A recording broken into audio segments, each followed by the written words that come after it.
Muito bem, pessoal, aqui professor Chico. Nós vamos agora fazer um vídeo, né, que ele é quase uma continuação de assuntos que a gente já trabalhou, né? Então começa lá por aquele vídeo que a gente viu a montagem de estruturas moleculares, né? Depois passa pelo vídeo de geometria e polaridade das moléculas e chega finalmente, então, para fechar esse assunto moléculas, né, e as propriedades físicas das moléculas, a gente vai precisar entender um pouquinho mais das forças ou ligações intermoleculares. Esse é o assunto novo, então, na nossa vida aqui. Forças ou ligações intermoleculares, tá bom? Essas forças ou ligações intermoleculares, na verdade, elas são responsáveis, né, por explicar para a gente como que, né, como que eu tenho moléculas, por exemplo, no estado sólido, como que eu tenho moléculas, por exemplo, no estado líquido, né? Então, só para situar vocês aí rapidamente, ó, como é que eu posso ter uma molécula no estado sólido, no composto molecular, né, no estado sólido ou no estado líquido? O que vai explicar é a interação entre as moléculas, tá? Então, qual que é a diferença, na verdade? A diferença é bem simples. Quando a gente trabalhou compostos iônicos, né, ou metálicos, a gente deixou bem claro lá que a gente estava falando de compostos com altos pontos de fusão e ebulição, né? A tal ponto que os compostos iônicos sejam todos sólidos na temperatura ambiente e que os compostos covalentes sejam todos eles líquidos, né? Desculpa, os compostos covalentes, perdão. E que os metálicos também sejam todos sólidos, à exceção do mercúrio, que é líquido, né? Porque tem altos pontos de fusão e ebulição. Acontece que o que explica um composto iônico, tá, ser sólido em temperatura ambiente, ter alto ponto de fusão e ebulição, é a própria ligação iônica. É a própria agregação de um íon com o outro, no caso do iônico isso, a própria agregação de um composto de um íon no outro, que é tão forte, que a gente chama de ligação iônica isso, essa agregação faz com que o composto iônico forme aquilo que a gente chama de retículo cristalino e permaneça no estado sólido, mesmo em temperaturas muito altas às vezes, certo? No caso do composto metálico, é algo parecido, né? Na verdade, no metálico, lembra que tem aquela teoria, né, dos cátions rodeados por elétrons semilivres, né? Esse mar de elétrons entre os cátions é um mar de cargas negativas em volta de cargas positivas, também atraindo cargas bem intensas umas às outras, fazendo com que os compostos metálicos, né, a gente diga lá que a força entre os átomos desses metais ali vai ser também suficiente, num retículo cristalino também, para fazer com que eles tenham altos pontos de fusão e ebulição, a tal ponto que são quase todos eles sólidos em temperatura ambiente, com exceção do mercúrio. Tá? O que muda agora é que agora estamos falando de compostos covalentes. E como é que eu sei que são covalentes? Porque agora estou falando de molécula. Molécula, quem faz é covalente, né? Então, como eu estou falando de compostos covalentes, o que acontece nos covalentes é que não é a ligação covalente que vai fazer com que aquilo seja sólido, líquido ou gasoso. A ligação covalente garante a união entre os átomos, certo? Mas como tu não forma retículo necessariamente, na verdade tu vai formar uma molécula e quando no estado sólido estará agregada a outra molécula. Então, numa pedra de gelo, na verdade, não tem uma molequinha de água só. Na verdade, tem várias moléculazinhas de água, todas elas unidas de alguma maneira, bem unidas, bem agregadas, certo? Na água, no estado líquido, tu continua tendo várias moléculas de água, todas elas ainda agregadas, mas com uma certa mobilidade. Até que no gasoso você tem cada uma por si, e elas totalmente separadas. Então, o que explica um composto covalente como a água ser sólido ou líquido ou gasoso não são as ligações covalentes, não são as ligações entre os seus átomos, e sim as ligações entre as moléculas que essa covalente forma, certo? Por isso esse assunto é importante agora, porque agora nós vamos tratar então daquilo que explica o fato de compostos covalentes também poderem ser sólidos, líquidos ou gasosos. E a primeira coisa que tu tem que lembrar é que, diferente das outras ligações, não é a ligação entre os átomos que vai fazer isso, e sim a ligação entre as moléculas que os compostos covalentes são capazes de formar. Tá bom? A partir daí, então, sabendo disso, deixa eu só baixar aqui este rostinho aqui com vocês, e a partir daí, eu agora, então, preciso falar para vocês os tipos de forças ou ligações que existem não agora entre os átomos, mas sim entre as moléculas, tá? E quem são elas, Chico? Então vamos lá para a nossa tela aqui, percebam, tá? Nós vamos dividir em 3 tipos. Da esquerda para a direita por ordem de força, da mais forte à esquerda para mais fraca à direita da tua tela, tá? Então eu preciso só guardar o seguinte: essas forças dependem das moléculas possuírem polos. Então deixa o Chico explicar antes de começar esse assunto aqui de dizer os tipos de forças. Essas forças dependem das moléculas terem polos. Então, aqui tem uma sequência de exemplos que depois eu vou usar, tá, com vocês. Mas primeiro eu só quero explicar isso no meio do quadrinho aqui. Eu acabei de falar com vocês em outro vídeo sobre a polaridade das moléculas. Na verdade, o que é uma força intermolecular? Se eu tenho uma molécula que tem polos, né, com uma distribuição desuniforme, ela tem um lado negativo dela, né, que a gente aprendeu, e ela tem um lado positivo. A força intermolecular depende dessa molécula que tem polos atrair outra molécula que também tenha polos. Então, na verdade, moléculas polares tendem a se atrair facilmente, porque o lado negativo de uma atrai o lado positivo da outra. E entre elas gera uma força que vocês chamaram então de força ou ligação intermolecular. Inter porque é entre e molecular é porque é entre as moléculas. Isso é uma força intermolecular. Então é muito mais fácil ter esse tipo de força quando as moléculas já possuem esses polos naturalmente. Ou seja, quando elas já são polares. Né? Mas a gente também aprendeu no vídeo anterior que nem sempre elas serão. Né? Às vezes elas são apolares. E quando elas forem apolares, Chico, então essa força não existe? Aí é que tá. A força existe, mas é menor e ela depende de uma indução desses polos. Ou seja, mesmo as moléculas sendo apolares, para elas poderem se atrair, duas moléculas apolares, eu preciso, mesmo que por alguns instantes, ou, né, por uma fração de tempo, eu preciso fazer com que essa molécula se distorça um pouco. Eu preciso induzir polos nela.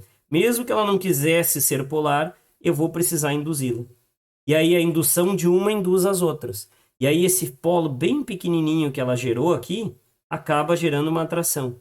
Só que é óbvio, se eu tive que induzir polos em algo que não tem, essa atração entre as moléculas apolares tende a ser menos forte do que aquela das que são polares. Entendido? Então, espero que isso tenha ficado claro, porque agora eu só vou te explicar, então, o que tu realmente precisa saber para valer disso, que é, justamente, quais são os tipos de ligações entre as moléculas, e sabendo esses tipos de ligações, tu vai entender qual é a relação disso com as propriedades físicas dos compostos moleculares, tá? Principalmente estado físico e ponto de fusão e ebulição. Sobre isso, então, a gente vai dividir em 3 tipos, tá? São as pontes ou ligações de hidrogênio, à esquerda, as forças de polo permanente no centro e as forças de polo induzido ou instantâneo no finalzinho aqui, tá? Bem simples. Tanto as pontes de hidrogênio quanto as forças de polo ou de polo permanente são para aquelas moléculas que tu chama de polares. Bem fácil. Ponte de hidrogênio ou de polo é para polar. E qual a diferença das duas? Na verdade, a ponte de hidrogênio, ligação de hidrogênio, é uma força de polo. Porque o que significa dipolo? Dipolo é uma molécula que tem 2 polos, um lado negativo e um lado positivo, ou seja, molécula polar. Tá subentendido isso. Dipolo permanente é porque essa molécula sempre tem estes polos, ela é polar, né? Ela não vai ficar polar, ela é polar. As pontes de hidrogênio também são esse mesmo tipo de força, porém com muito mais intensidade. É um caso especial, é um plus, vamos dizer assim, a ponte de hidrogênio, que na verdade acontece para moléculas polares, e aí a gente diz que possuam uma dessas 3 ligações aqui, ó, tá? Que são o hidrogênio, deixa eu colocar aqui minha animação, que são hidrogênio preso a flúor, hidrogênio preso ao oxigênio ou hidrogênio preso ao nitrogênio. E vejam bem, são moléculas polares que na sua montagem, na sua estrutura, tenham o hidrogênio preso ao flúor ou ao nitrogênio, ou ao oxigênio ou ao nitrogênio. Não é e.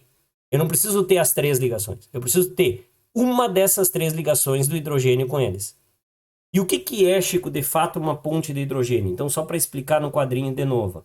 A ponte de hidrogênio, na verdade, vai ser o hidrogênio. Vamos supor que seja o HF aqui, ó, que eu peguei como exemplo aqui o HF. Tá? A molécula de HF tem 2 átomos e são diferentes. A gente já sabe que ela é polar. Né? Não precisava nem montar a molécula. A gente aprendeu isso. Acontece que o HF, então, por ser polar, o hidrogênio vai ficar... Ele é menos eletronegativo, ele fica positivo nessa molécula.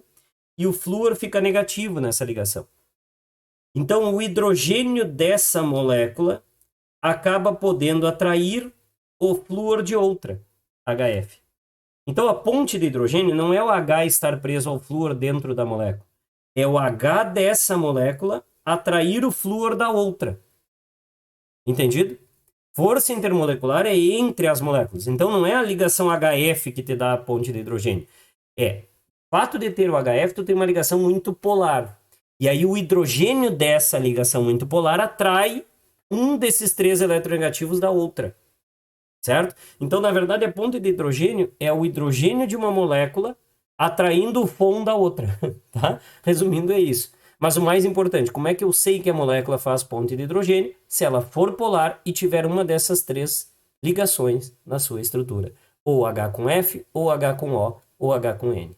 Tá? Resumindo, é isso. E Chico, o que muda ser desse tipo aí? O que significa dizer que ela é ponte de hidrogênio? Tá? Já vamos explicar bem direitinho o que muda. Bom, aí o que eu tenho que saber? Se não for polar com HFON, aí ela cai nessas aqui, que são as dipolo ou dipolo permanente. Tá? Que são forças ou ligações um pouquinho mais fracas que as pontes de hidrogênio, tá? Mas ainda são bem mais fortes do que a última aqui, tá certo? Então, o mais importante, essa aqui tem uma força intermediária, porque são aquelas moléculas polares, mas não são aquelas que fazem o HFON. Se for HFON, é ponte de hidrogênio. Se for polar e não é HFON, é dipolo ou dipolo permanente. Já vamos ver os outros exemplos, tá? E para fechar, o que são essas forças de polo induzido ou de polo instantâneo, ou também conhecidas como dispersões de London ou forças de Van der Waals? Bom, tinha que ter uma que definisse as apolares. Essas, então, que ganham o nome de dipolo induzido. Por quê? Porque eu preciso induzir polos para elas acontecerem. E instantâneo, porque esses polos são momentâneos, né? Essas forças, então, são para aquelas moléculas apolares. E se elas não existissem, não teria como eu explicar a existência de um composto apolar no estado sólido ou líquido. Né? Exemplo, petróleo. Né? Os componentes do petróleo lá que estão no estado líquido, eles estão no estado líquido graças a essas forças. Caso contrário, não teria como. Tá? Caso contrário, todos os componentes do petróleo seriam gases, se não existissem essas forças. Tá bem? Então, basicamente, apolares são dipolo induzido, dipolo instantâneo ou forças de Van der Waals ou dispersões de London. Tá? Para as polares, a gente divide em 2 grupos. Polares do HFON, pontes de hidrogênio, são as mais fortes de todas. Polares sem HFON, as intermediárias, dipolo ou dipolo permanente. Tá? Resumindo, o que eu preciso saber desse assunto aqui para não esquecer? Tá? Vem botar aqui, ó, bem simples. Resumão. Quando aumenta a força de interação, vai aumentar os pontos de fusão e ebulição dos compostos e, com isso, a tendência deles serem sólidos ou líquidos. Certo? Beleza? Então, resumo. Quanto maior a força de interação entre as moléculas, maiores os pontos de fusão e ebulição e maior a tendência deles serem sólidos ou líquidos em temperatura ambiente. Tá? Portanto, os compostos com os maiores pontos de fusão e ebulição tendem a ser aqueles que as suas moléculas fazem pontes ou ligações de hidrogênio. Intermediários, dipolo. E aqueles com os menores pontos de fusão e ebulição, moleculares, que eu estou falando, são, portanto, aqueles que fazem forças de polo induzido, de polo instantâneo, ou dispersões de London, tá? Ou forças de Van der Waals. Eu espero que tenha ficado claro esse resumo, porque agora a gente vai para os exemplos, então, e ver quem faz o quê, tá? Então, olha lá, vamos para a tela do Chico aqui. Só um minutinho. Abre a tela um pouquinho mais agora para vocês. E aí, nessa tela agora, a gente posiciona nosso material aqui para vocês fazerem comigo esse resumão aqui das forças, então, tá? Então, observa, por favor, no quadro e olha lá. A gente já viu que o HF aqui embaixo, por ser polar e ser do HFON, ele vai fazer, então, ponte de hidrogênio. Vamos botar assim, ponte H. Tá? Portanto, é um composto, né, que depois a gente vai discutir a diferença dele para os demais, tá? Agora, e a água, Chico? Bom, a água é a mesma história. Se a gente lembrar, ó, a gente já viu nos outros vídeos, não preciso fazer de novo, né? Ela é uma molécula polar, né? E se a gente lembrar da estrutura da água, que a gente já desenhou em tantos vídeos, ela tem na sua molécula a ligação do hidrogênio com O. Então, o que eu tenho que lembrar? Se tem H com F, se tem H com O, se tem H com N, que é o caso do NH3, por exemplo, tá? Se tem uma dessas três ligações, HO, HN ou HF, é tudo ponte de hidrogênio. Tá? Tudo ponte de hidrogênio aqui. Então, essas duas pontes de hidrogênio. Beleza? Agora, e o SO2? Bom, se a gente observar, o SO2 ó, tem um enxofre no centro, 6 elétrons na camada de valência, oxigênio, um de cada lado, faz duas ligações com esse oxigênio e faz uma dativa para esse. A gente também já desenhou esse composto. Né? Aí o que a gente percebe do SO2? Ó? Esqueminha das nuvens eletrônicas lá, dos quadradinhos do Chico. Ó. Quantas nuvens eletrônicas tem em volta do enxofre? Vai lá, 1, 2, 3 nuvens eletrônicas em volta do enxofre aqui. Quantos átomos iguais estão ligados ao enxofre aqui? Só dois oxigênios. Se deu diferente o primeiro e o segundo quadradinho, a gente aprendeu que isso é uma molécula polar. E se o SO2 é uma molécula polar, mas ele não tem H preso ao F, H preso ao O ou H preso a N, ele não é do HFON, então o que ele faz? Dipolo permanente. Certo? Dipolo permanente, ou só dipolo, né? Enfim, ele faz esse tipo de força e não ponte de hidrogênio, certo? É polar, mas não é do HFON. Agora, se a gente pegar aqui o HCl, é a mesma história, tá? Porque o HCl não precisa nem fazer, é que nem o HF, ó. São átomos diferentes. Estão ligados e só dois átomos, a molécula é polar. Entretanto, no caso do HCl, ó, o HCl não tem HFON, certo? Não é H com F, não é HO nem HN. Se não é nenhuma dessas três do HFON, quando uma molécula de HCl atrai a outra molécula de HCl, essa atração se dá por forças de polo permanente, ou de polo, como tu quiser chamar. Certo? É isso. Então, no caso aqui, era ponte de hidrogênio, né? Porque são do HFON. Aqui é polar, mas não é do HFON, então é de polo permanente. Tá? E agora, para a gente fechar esse esquemão, vocês vão lembrar dos vídeos anteriores que o CO2, a gente já fez várias vezes, né? Ele é uma molécula apolar, né? E se ele é uma molécula apolar, observe o esquema dos quadradinhos, se quiserem, ó. Carbono no centro, dupla com oxigênio de cada lado, não sobram elétrons no carbono, né? Vai lá, nuvens eletrônicas, 1, 2, átomos iguais, 2. Então, o que eu percebo? Se são duas nuvens, dois átomos iguais, primeiro quadradinho e segundo quadradinho são iguais. Se são iguais, a molécula é apolar. Se ela é apolar, como a gente já tinha previsto, e consequentemente ela faz dipolo induzido, ou dispersões de London, ou forças de Van der Waals. Tá? E neste caso, as forças de Van der Waals, dipolo induzido, instantâneo, dispersões de London, é a mais fraquinha dessas. Então vamos botar aqui, dipolo induzido. Certo? E o Cl2, Chico? Bom, não precisa nem falar, né? Dois átomos são iguais, a ligação é apolar. Tá?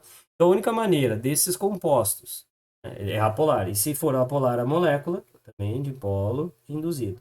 Ou seja, qualquer um desses dois compostos aqui, para eles estarem no estado sólido, líquido, né? Sólido ou líquido, eles precisam dessas forças aqui.